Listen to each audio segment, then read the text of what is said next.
께서 여러 비구에게 말씀하셨어요. 이 세상에는 지혜가 있다고 자칭하는 사람들이 진리라고 주장하는 세 가지가 있다. 사람들이 살아가면서 이 세 가지 가운데 하나에 의지하는데 그런 주장을 믿고 따르는 사람은 아무런 이익도 얻지 못한다. 라고. 그 세 가지 중에 첫 번째는 사람이 지금 이 세상에서 하는 모든 행위는 전부 지난 세상에 결정된 것이다. 바꿀 수 없다. 첫 번째는 운명론입니다. 우리가 이제 마음을 더 넓히는 이제 방법, 이제 더 행복해야 된다고 그러는데, 마음을 넓히는 방법 중에 이렇게 불교 강의를 듣는 것은 사견을 여의고 정견을 가짐으로 인해서 마음을 튼튼하게 하는 거예요. 마음을 튼튼하게 하는 방법이 여러 가지가 있습니다. 그 중에 어떻게 보면 가장 근본이라고 할 수 있어요. 마음이란 나무 뿌리가 아주 튼튼하고 잎이 무성한 이런 튼튼한 나무를 만들 때 뿌리가 될 수 있는 것은 사견을 제하고 정견을 갖는 게 뿌리예요. 정견을 갖는 게. 이 줄기가 되고 이렇게 하는 것은 우리가 이제 사회적 구성원이 돼서 이렇게 하는 거고, 이 열매가 되는 것은 뭔가 결과가 해서 내가 결과를 만들어내는 거죠. 그런데 우리가 기도할 때도 기도를 3,000배를 100일 동안에 금강경을 10만 번 독송해, 또 법화경을 100번 사경해, 정말 많이 하는 거잖아요. 그렇게 많이 하는 것도 사견을 가진 상태에서 하면 이것은 오히려 안 하는 게 더 나을 수 있다. 절에 안 다니는 게 더 나을 수 있는 거예요. 사견을 가지면. 그래서 뿌리라고 할 수가 있는 거예요. 사견을 없애는 거. 그 중에 대표적인 사견 중에 하나가 운명론이죠. 여기 나오는 세 가지 사견입니다. 정견은 사견을 타파하고 바른 걸 세우는 거예요. 뿌리가 튼튼하게 하는데, 운명론을 가지면 뿌리가 썩을 수 있다. 뿌리가 튼튼하지 않을 수 있다. 모든 게 정해져 있다. 이게 아니다. 정해져 있는 운명이 아니라 연기적이다. 불교는 연기적이다. 이 사견은 많습니다. 운명론, 창조론, 또 무신론, 이제 이런 등등의 많은 걸 가지고 있죠. 이거 모두 다 사견이에요. 정견은 연기예요. 연기. 항상 머릿속에 바른 건 뭐지? 연기적이다. 연기적인 것만큼 연기적인 것은 그 운동 보존의 법칙, 운동의 법칙, 운동 보존의 법칙, 질량의 법칙, 이런 거랑 과학하고도 다 연관이 되어 있어요. 왜냐하면 연기적이잖아요. 연기적인 것은 심지어 상대성 이론, 그리고 또 중력의 이론, 또 양자역학, 끈 이론, 촉근 이론, 현대적인 그런 이론하고도 다 맞아요. 틀림이 없어요. 연기적인 것은. 연기가 딴 게 아니잖아. 인연이 되어서 일어난다는 거. 제가 말하는 사람은 나고 여러분들은 듣고 있고, 듣더라도 여러분들이 딴 생각하고 있으면 듣지 않는 거죠. 이게 다 연기적인 관계예요. 히트를 켜니까 따뜻해지는 거고, 밖에 온도가 추우니까 안에도 추워지는 거고, 여러분들이 옷을 입으니까 따뜻해. 이게 다 연기 아닙니까? 연기. 우리가 살면서 연기가 그냥 모든 게 다 연기예요. 그런데 운명이 정해져 있다라는 거, 때로는 우리 불교에서 불제자들이 그런 생각을 많이 해요. 운명이 정해져 있는 것 같다. 그래서 스님 저 몇 살에 죽어요? 라고. 죽음이 마치 정해져 있는 것처럼, 스님 저 제복이 있어요? 복이 마치 정해져 있는 것처럼, 연기적인 건 있어요. 연기적인 것이 때로는 운명론처럼 보일 수는 있어요. 왜냐하면 여러분들이 여기 와 있잖아요. 여기 와 있는 게 연기적으로 해서 여기 와 있잖아요. 근데 때로는 운명적인 느낌도 들어. 저는 스님 된 게 운명인 것 같아. 전생에 스님이었던 것 같아. 전생에 스님이어서 태어나서 내가 뭘 할까 했더니 스님이 제일 좋을 것 같아. 이런 생각을 하는 것이 운명인가? 근데 그거는 인연이 깊은 거를 운명처럼 우리가 생각하고 있는 거예요. 인연이 깊은 거하고 운명하고 다른 거예요. 어머니 나의 아들이 됐다. 내가 엄마의 아들이 됐어. 운명인가? 인연이 깊어서 된 거예요. 인연이 깊으니까 우리 어머니 태에 내가 들어간 거지 운명이다. 인연이 깊은 걸 운명적이라고 표현할 수는 있지. 그러나 운명을 운명적이다라고 잘못 이해하면 정해져 있다라고까지 해석할 수 있어요. 우리가 언어라는 것은 그 언어의 변화, 언어가 주는 어떤 그 의미가 있어요. 운명이라는 것은 해석이 때로는 그냥 바꿀 수 없다 하는 이런 것도 같이 들어있는 거예요. 근데 연기라는 것은 아니잖아요. 연기라는 것은 인연이 깊다. 이거는 운명이라든지 인연이 깊다라는 것은 운명적이다, 적이다라고 표현할 수는 있지만 운명적이 인연이 깊다라는 건 아니죠. 이걸 그래서 단어를 잘 쓰는 것도 중요한 건데 연기적이어서 인연이 깊으니까 우리가 어머니를 만나고 여러분들이 인연이 지금 깊을까? 시작됐어. 불교대학의 인연이. 인연이 깊을까 안 깊을까는 나의 의지가 중요해요 안 중요해요? 나의 의지가 진짜 중요해요. 이 불교대학의 인연이 깊다 안 깊다는 이제부터 시작인데 시작일 때 더 중요하죠. 여러분들이 6개월 동안 정말 이제 하도 빠지지 않고 한 번도 안 빠지고 계속 나왔으면 정말 인연이 깊어진 거야. 이 깊은 인연은 다음 나머지 6개월도 빠지지 않게 만드는 다른 힘을 가지고 있죠. 그래서 이제 그러게 되면 그런 것처럼 그 남녀 간의 만남도 인연이 있으니까 남녀 간에 만나서 서로 눈이 탁탁 트이고 그래서 서로가 결혼도 하고 연애도 하고 결혼도 하는 것도 인연이 깊으니까 그래요. 근데 인연이 깊은 것도 내가 단칼에 자를 수 있어. 저한테 자꾸 우리 아들, 우리 딸 언제 결혼해요? 라고 자꾸 물어보는데요. 요즘에는 상담 중에 거의 대부분이 아들, 딸 결혼 상담이에요. 근데 이거는 진짜 어떻게 해결해 줄 수가, 이건 설명할 수가 없어요. 우리가 이런 걸 조금만 생각을 해보면 금방 답이 나와요. 60년대생, 50년대생, 그러니까 70년 이전, 70년생 이전의 사람들은 60년 이전은 95%가 결혼했어요. 5%는 뭐 장애를 가졌든 뭘 했든 뭐 특별한 사람이야. 이 결혼 안 하면 진짜 특별한 거예요. 60년생 이전에는. 60년대에도 60년대에는 한 90%가 결혼했어요. 근데 70년 이후로는 80%, 10%가 떨어져요. 70년생 이후로는 50대 노총각 많습니다. 진짜 50대 노총각 많아요. 80%가 결혼했어요. 그러면 지금은 2000년, 아니 90년이죠. 90년 전후 된 사람, 결혼한 사람 50%가 안 돼요. 90년생 전후로 해가지고 다 30대잖아요. 50%가 안 돼요. 40%. 내 아들이 내 아들이 결혼했다라는 거는 참 대단한 거예요. 내 아들이 90년생인데 결혼했다라면 진짜 대단한 거예요. 요즘에는. 이런 40% 안에 들어있는 거예요. 이게 40%, 30% 안에 든다, 40% 안에 든다. 이게 별거 아닌 것 같아도 이거 사실은 대단한 거예요.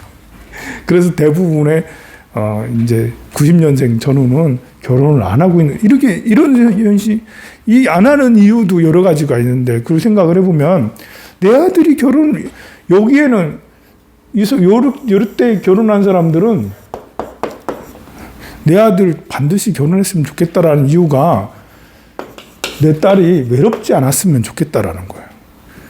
더 안쓰럽다라는 거예요. 또 다른 이유, 말할 수 없는 이유는 창피한 것도 있지만 남과 비교해가지고 나도 그 정도는 돼야 되는데 라면서 그런 얘기는 안 하지.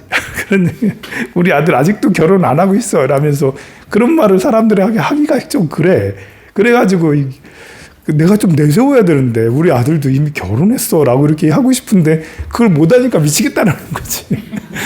그런 얘기는 안 해. 그냥 우리 아들이 우리 딸이 안 이뤘으면 좋겠다라고 그런 사실은 이 엄마들 부모들 마음이 요게 더 커요. 내가 말하고 싶은데 우리 아들 결혼했다라고 자랑하고 싶은데 자랑을 못하니까. 근데 이제 지금 여기에 있는 90년생 이후의 사람은 과연 외로울까? 달라요. 생각이 진짜 달라요. 이들은 외롭다고 생각하지 않아요. 지금은 잘할 때도 혼자 잘하거나 둘이 잘한 사람 많았고요. 그리고 이렇게 사회적으로 혼자 있는 것을 더 편하게 여기는 사람이 더 많아요. 옛날보다도. 이때는 혼자 있으면 답답하고 아니다라고 하는 사람이 더 많았고, 지금 이때 90년생 이후로는 혼자가 더 편하다. 누굴 신경 써주기 싫다. 이때는 누구를 책임져 줘야 된다. 책임감이 엄마가 자식을 책임져줘야 된다. 아빠가 우리 살림을 책임져야 된다. 이런 책임론이 굉장히 중요하고 그 사람들은 어깨가 무거운 것이 괜찮았어. 그래 내가 다 살려내고 내가 내조를 잘하는 것이 중요하고 내가 우리 집안을 이끌어가는 게 중요한, 그러니까 등에다 짐을 짊어지는 것을 좋아하는 세대, 50년대 60년대 이런 사람들은 등에다 짐을 잔뜩 짊어지고 가길 원해. 등에 짐이 없으면 안 사는 것 같아. 그런데 여기는 아니란 말이죠. 그래서 결혼도 상대를 책임져야 된다면서 싫다는 거예요. 그냥 만나는 건 괜찮다. 결혼하면 책임져야 되잖아. 데리고 자식을 낳으면 내가 키워야 되고 책임져야 되잖아. 내가 놀러 다녀야 되는데 자식을 낳으면 양육을 해야 되는데 그 양육이 너무 부담스럽고 싫다.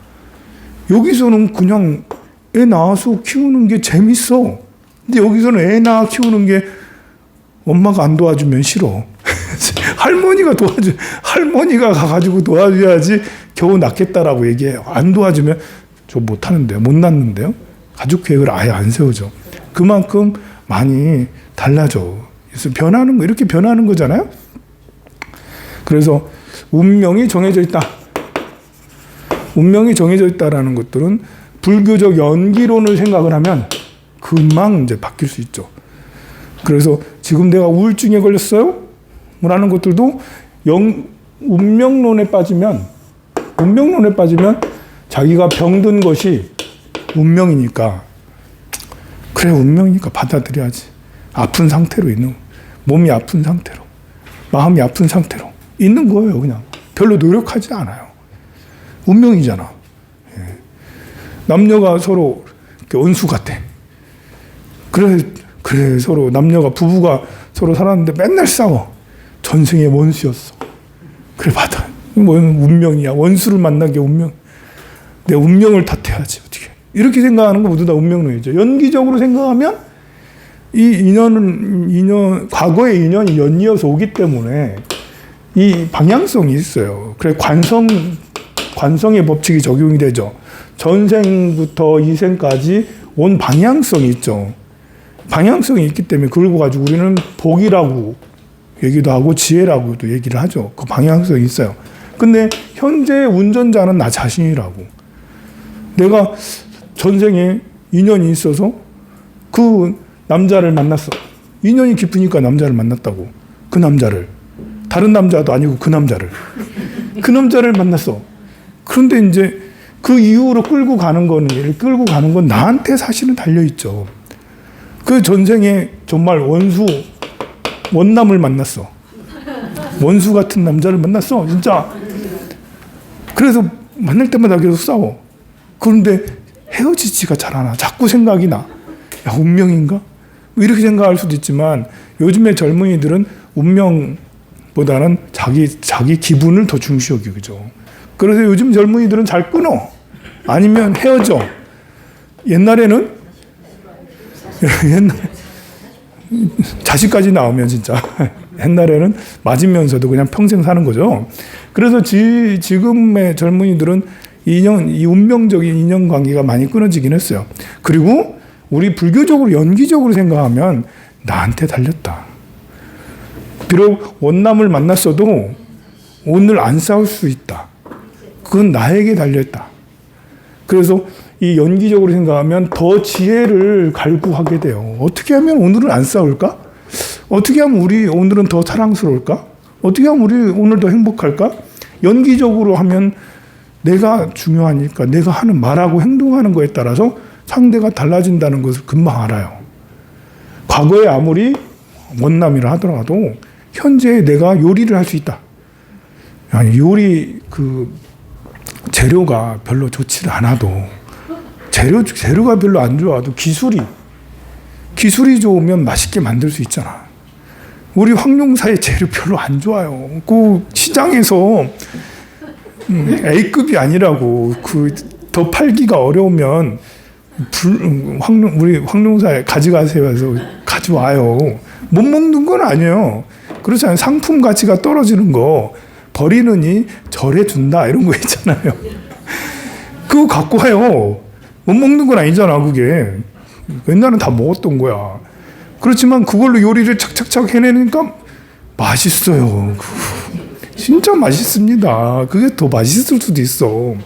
그런 거잖아요. 우리가 전생에 지어놓은 복이 없어가지고 재료가 엉망일 수 있어. 전생에 지금 나타난 재료들이 엉망일 수 있다고. 하지만 요리를 하는 건 나예요. 요리 실력이 좋아야지. 요리를 하는 건 나에게 달려있어요. 그러니 내 실력을 키우면 이 조잡한 전생의 복덕으로도 지금 현재 충분히 성공할 수 있고 충분히 행복할 수 있는 것이죠. 그래서 지금 현재 나의 능력을 키우고 있는 중이에요. 여러분들은 오늘 100만 원짜리 강의를 듣는 거야. 이 강의를 들으면 100만 원이 생겨서 일주일 동안 풍요롭게 쓸 수가 있는 그런 거예요. 자, 운명론 절대 아니죠. 운명론이 얼마나 허구인지는 연기적인 생각을 하면 이거 진짜 잘못된 거다. 운명론을 무조건 부정할 게 아니에요. 그러니까 기독교를 무조건 부정할 게 아니야. 부처님 말씀을 들이대면 기독교가 얼마나 허구고 헐망하고 이렇게 가치가 좀 떨어지는지 알 수가 있어. 그래서 정법을 들이대면 사견이 금방 사그라들어요. 그래서 사견을 가진 사람들하고 이렇게 대화하는 법은 피하는 게 아니라 정법을 들이대는 게 제일 좋은 거예요. 그 다음에 둘째는 이 세상 모든 것을 절대자와 같은 전지전능한 존재로 창조했고 인간의 행불행은 그런 존재에 의해 좌지우지된다라는 주장이에요. 창조론이죠. 운명론은 의외로 더 믿음이 가. 그냥 들을 때는. 운명론, 여러분들이 생각할 때 운명론과 창조론, 모든 것은 운명 지어져 있다. 운명이 있다. 우리에게 운명이 있다. 라고 하는 거하고 세상은 조물주가 있다. 창조론은 조물주죠? 조물주가 있어서 나도 만들고 여러분들도 만들고 세상을 만들었다. 자, 이 둘 중에 선택하려면 어떤 걸 선택할 거예요? 창조론 같아요? 그냥 살다 보면 운명적인 것 같잖아. 이게 더 우리가 하잖아요. 그런데 신기한 거 있어요. 뭐냐면 사람들이 창조론을 많이 믿어요. 이거는 세뇌의 역할이 크다. 문화가 세뇌를 해준다. 조물주가 세상을 만들었다라는 것은 하나님이 세상을 창조했어요. 왜 그런 생각을 하는 거지? 왜 그런 생각을 하는 거지? 라고 하면 그런 종교가 있기 때문에 그런 거예요. 그런 종교가 있고 일부 종교 지도자가 굉장히 만날 때마다 계속 창조했어요. 세상은 하나님 여호와가 창조를 했어요. 다 만들었어요. 그 얘기를 계속 들으면 세뇌가 돼요. 그래서 조물주가 만들어서 세상에 하나님이 일용할 양식을 주셨어. 여러분들이 일용할 양식은 사장님이 주는 거지. 고객이 나한테 돈을 주는 거지. 하나님이 주는 게 아니잖아. 그렇지만 하나님이 주셨다라고. 우리 일용할 양식을 하나님이 주셨고, 우리 아들도 하나님이 주셨고, 우리 어머니도 하나님이 주셨어. 라고 생각을 계속 그 말을 하는 사람이 있으면 우리 사람은 굉장히 지혜로운 것 같아도 한쪽 말만 계속 듣다 보면 그렇게 돼요. 극우, 극좌도 똑같아요. 극우도 보면 극우도 윤석열 반드시 이렇게 이번에 뭐 가결이 돼야 돼, 기각이 돼야 돼, 뭐 이런 기각돼야 돼, 탄핵 기각 반대 뭐 계속 하고 있잖아. 그 말을 계속 듣고 있으면, 전광훈 목사님 말을 계속 듣고 있으면 똑같이 믿음이 생겨. 맞아. 그래서 트럼프가 우리를 그 윤석열을 구하러 온다라고 그렇게 계속 믿어요. 그 선거가 부정돼서 믿어. 또 반대로 반대인 사람도 탄핵해야지. 말이나 돼. 그게 어떻게 계엄을 한 사람이 저렇게 멀쩡하게 돌아다녀. 야, 저 완전 이렇게 하면서 그렇게 생각하는 사람들 얘기를 계속 들으면 맞아. 그래 우리는 가만 보면 사람의 지혜라는 것이 내 것을 늘 지혜로 울려고 중도적이죠? 중도적이려고, 그러니까 지혜로우려고 노력하지 않으면 항상 어느 정보에 오염될 수 있다. 우리는 정보에 오염되는 세상에 살고 있다. 여러분들 돈에 다 오염돼 있잖아요. 머릿속에 돈 생각밖에 없잖아요. 어떻게든 돈을 더 많이 벌어야 된다. 있는 돈 가지고 어떻게든 살아야 된다. 저 사람들은 저런 좋은 차 타고 다니고, 저런 사람은 저렇게 쓰고 다니고, 골프 치러 다니고, 나는 그런 것도 없다고 이렇게 하고 있는 거는 모두 다 오염되어 있는 거예요. 재물에 대한 관념에 오염되어 있는 거잖아요. 이것도 세뇌당한 거야. 지속적으로. 우리는 어렸을 때부터, 학교 다닐 때부터, 초등학교 때부터 시험 봐가지고 1등 아니면 그 다음에는 다 불행했잖아요. 그래서 어떻게든 성공에 대한 집착이 커요. 누구보다 잘나야 된다는 집착이 커요. 그것도 세뇌잖아요. 그러니 그런 오염된 생각을 가지고 있는 그러니 이 행복하기는 요원하고 늘 스스로 불행을 찾아다니는 불나방처럼 살고 있는 거 아닙니까?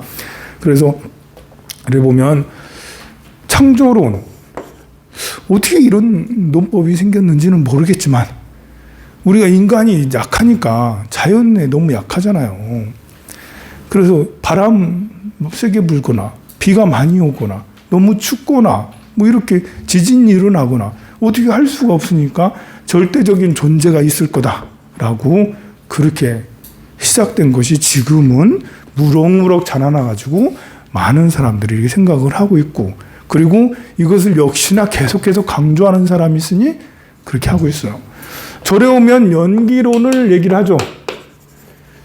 모든 것이 인연 따라서, 인연이 깊고 인연이 없고 인연이 다 만들어요. 그렇게 하는 사람이 있어. 이것도 세뇌죠.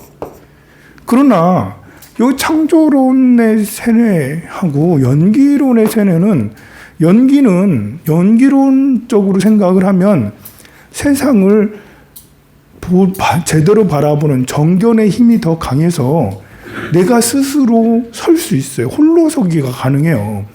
근데 창조론이나 운명론은 홀로서기가 되질 않아요. 의지하게 되잖아요. 조물주에 의지하게 되고 운명에 의지하게 되잖아요. 홀로서기가 되려면, 결국 부처가 되려면 내 스스로 걸어서 내 스스로 뛰고 내 스스로 뭘 해내는 걸 해야 되는데, 그거는 연기론으로 가능한 거예요. 연기론이야말로 번뇌로서 번뇌를 제하는, 그냥 땅에서 넘어진 자는 땅을 짚고 일어나야 되는 것처럼 이것도 하나의 논리예요. 창조론이나 운명론 같은 논리지. 근데 이것은 오염에서 벗어나게 하는 거예요. 깨끗이 씻어주는 거지. 근데 창조론하고 운명론은 같이 더러워. 똥물로 내 옷을 닦는 거랑, 내 옷을 빨래를 해야 되는데 맑은 물로 오염되지 않은 걸로 내 옷을 빨아야 되는데, 이 창조론이나 운명론은 이미 더러운 흙탕물인 거예요. 그래서 아무리 빨아도 깨끗해지질 않는 거야. 그냥 흙탕물에 물든 걸 가지고 스스로 이거는 괜찮은 거야? 이거는 깨끗해진 거야? 라고 스스로 그렇게 자꾸 이 창조론을 믿고 운명론을 믿는 이런 사람들은, 남들은 그렇게 얘기를 인정을 안 하는데 자기들끼리는 흙탕물로, 우리들끼리 흙탕물로 다 했잖아? 흙탕물로 빨았으니까 우리는 서로 깨끗한 거야? 라고 얘기를 하는 거죠. 근데 연기론으로 생각하면 모두가 인정을 해. 바른 지혜를 가진, 그거 괜찮은 것 같아. 라고 그렇게 하는 거죠. 그래서 이 창조론도 야, 이거 그렇게 하는 종교가 있긴 하지만 아니다. 말도 안 되지 않냐라고 그렇게 얘기를 합니다. 그 다음에 이제 셋째는 이 모든 것은 그 어떤 원인이나 조건 없이 그냥 멋대로 태어났다가 사라지는 우연의 연속일 뿐이다. 라고 우연히 만들어졌다. 우연의 연속은 요즘에 말하는, 물리학에서 말하는 불확정성의 원리죠. 불확정성의 원리. 자, 우리가 어머니 태에 들어가는데 인연이 있어서 그 어머니 태에 들어가냐? 그냥 우연히 우리가 영혼이 있다 하더라도 민들레 홀씨가 어딘가에 떨어져. 그게 떨어지는데 인연이 있는 곳에 가서 떨어지냐? 아니면 그냥 어딘 바람 따라서 그냥 떨어지냐? 했을 때 민들레 홀씨는 정말 불확정성의 원리인가?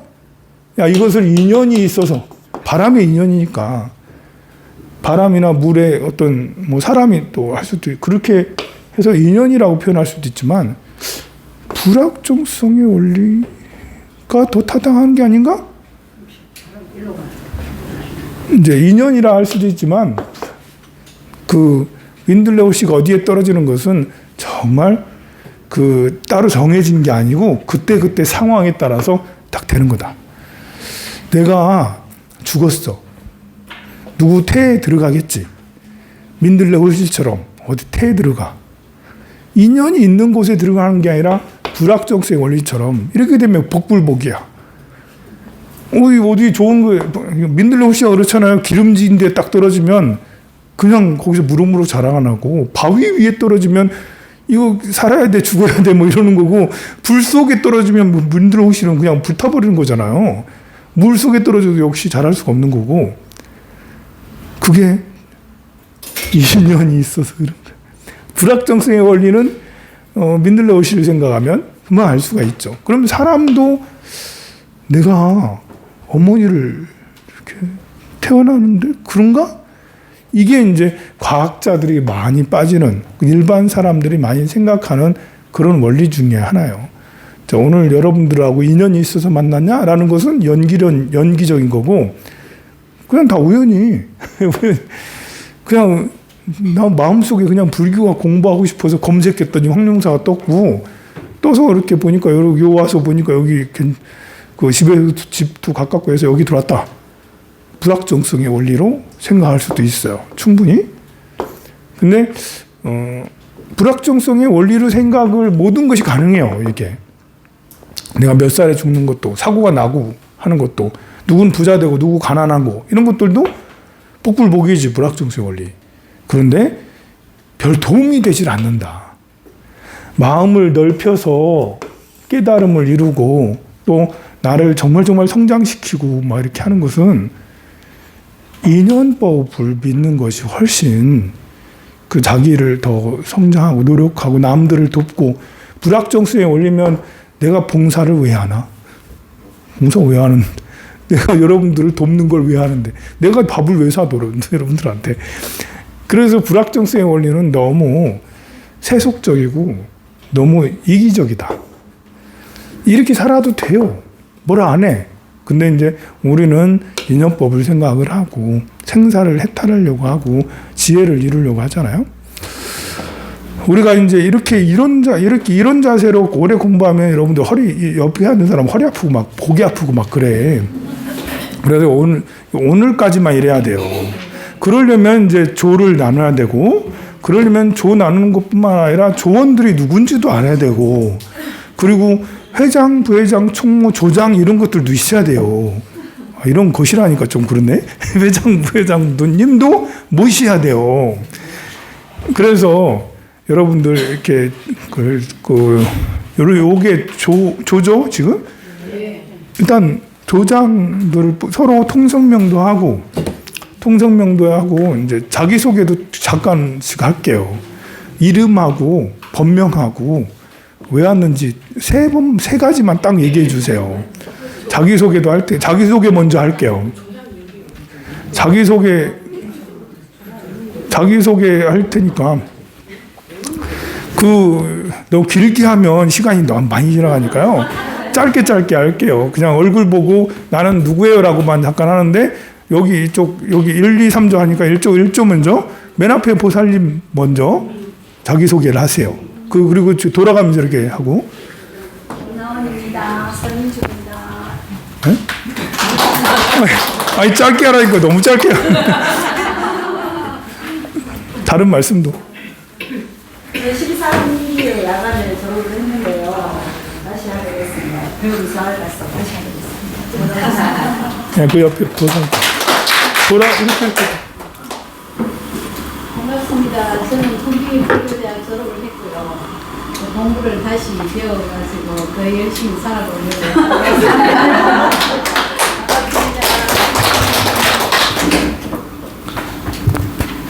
반갑습니다. 저는 문경련이고요.